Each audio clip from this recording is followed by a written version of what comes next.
Coming up on Mountain News this morning, Christian revivals may not be the only experience spreading here in the Commonwealth, as a case of measles is traced back to the one held at Asbury University. And supporters of a sports gambling bill are in high hopes that it will be successful after making a few changes. Dedicated to Eastern and Southern Kentucky, this is WYMT Mountain News this morning. Well, good morning to you. It's Monday. It's almost 5 o'clock. I forgot what day it was. I'm Dakota Makris. Good morning to you. We begin this morning in a first alert weather day. Let's head over to meteorologist Cameron Aaron for a look at that this morning. And Cameron, right now, it's good right now. Yeah, so far so good. Maybe a few showers for some people this morning, but for most of us, we're waking up dry and not too chilly either. Most of us in the upper 40s and lower 50s. But like you said, we are in a first alert weather day for possibly some strong winds as we go later on into today. Here's a live look right now over at the London Corbin Airport. Waking up cloudy, current temperature 51 degrees. So we are waking up pretty mild in that location. Also looking at cloudy skies and Wise this morning. A little bit cooler, 45 degrees, and the wind only 5 right now, but that will be gusting upwards of 40 or 50 as we go later on into today.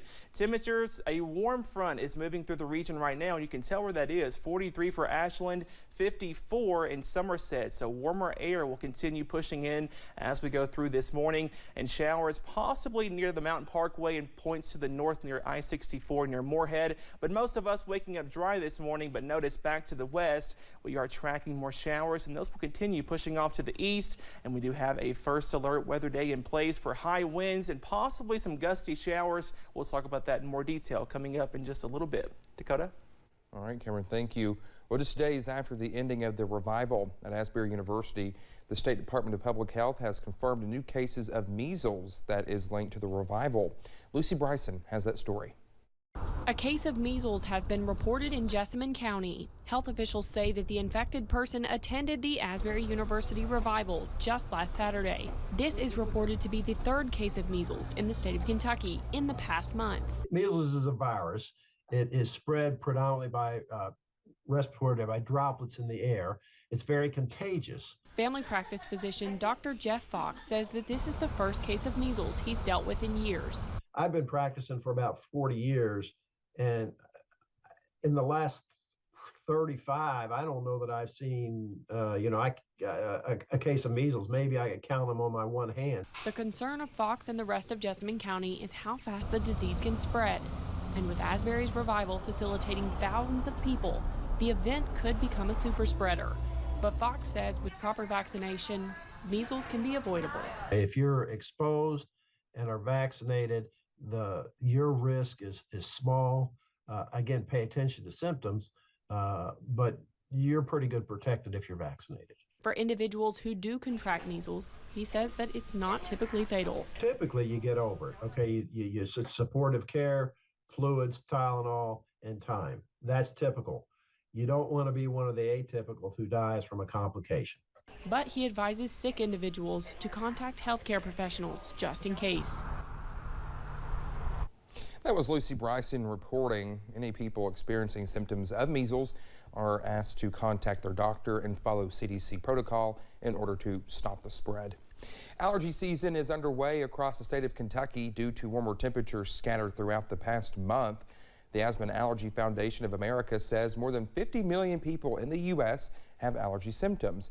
Dr. Jeff Fox says while allergies can't be prevented, they can be managed by medicine, but he says those who do take allergy medicine to be mindful of what they're using. There's some nasal sprays over the counter that you can shrink your nose down, things like Afrin, and those are okay short term, 24, 48 hours to give you some quick relief. But if you get using them all the time, you're going to end up making your symptoms worse. Most allergy symptoms resemble symptoms of COVID-19, so during the season, Dr. Fox suggests people be extra cautious to prevent the spread. Lieutenant Governor Jacqueline Coleman is working with Kentucky students to improve the mental health in children in schools across the Commonwealth. The Team Kentucky Mental Health Initiative has launched 10 regional summits across Kentucky to hear directly from students and mental health experts on how to improve assistance in schools. The Lieutenant Governor says the summits are entirely student-driven and has opened doors to improve mental health in Kentucky students. And this week, she announced $18 million in federal funding will be used to provide further expand mental health access to students in several counties across the Commonwealth. This announcement and the critical work that will follow represents the best of us, because now is the time to invest heavily in our students, beyond the tangible objects like facilities and textbooks, but in the whole child. And next month, Lieutenant Governor will be alongside the U.S. Surgeon General to present the work done through these student-driven summits. Well, a sports betting bill has failed for years in the Kentucky House, but lawmakers hope this year will be different. House Bill 551 would legalize sports betting and put regulation and implementation in the hands of the Kentucky Horse Racing Commission. They would be the ones to determine who gets a license statewide.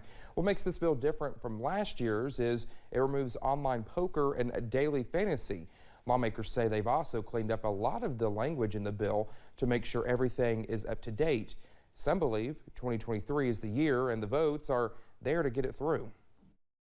It's been a 3-month period of drafting this bill. I wanted to file this bill 2 or 3 weeks ago, but we were trying to get every kink that we could possibly get worked out in the process and check all the boxes, have a bill that took care of the issues that the Senate had raised previously, that welcomed the stakeholders to the table, folks in the industry, to have comments and see if there was anything that needed to be addressed.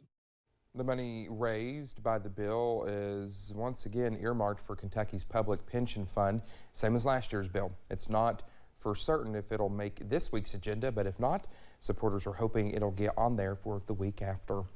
A new edition of Issues and Answers will be featuring a Floyd County native this week.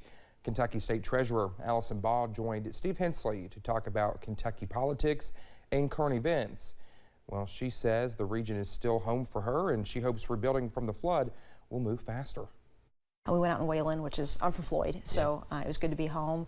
And then we came to Perry County right after that. So, you know, we were doing boots on the ground stuff, but I do think there's some great needs. I mean, it's obvious there are great needs that are still unmet, and we need to do everything we can to get out there fast. Well, Baugh is also a Republican candidate for state auditor in the upcoming election. Well, you can watch that edition of Issues and Answers tonight right here at 7 o'clock on WYMT. Well, thank you so much for getting your Monday morning started with us right here on Mountain News This Morning. Coming up, millions of Americans face the threat of strong winds and heavy rain as a storm system makes its way across the country. And a windy Monday is on tap across the region. A wind advisory is in place. That full first alert forecast coming up next.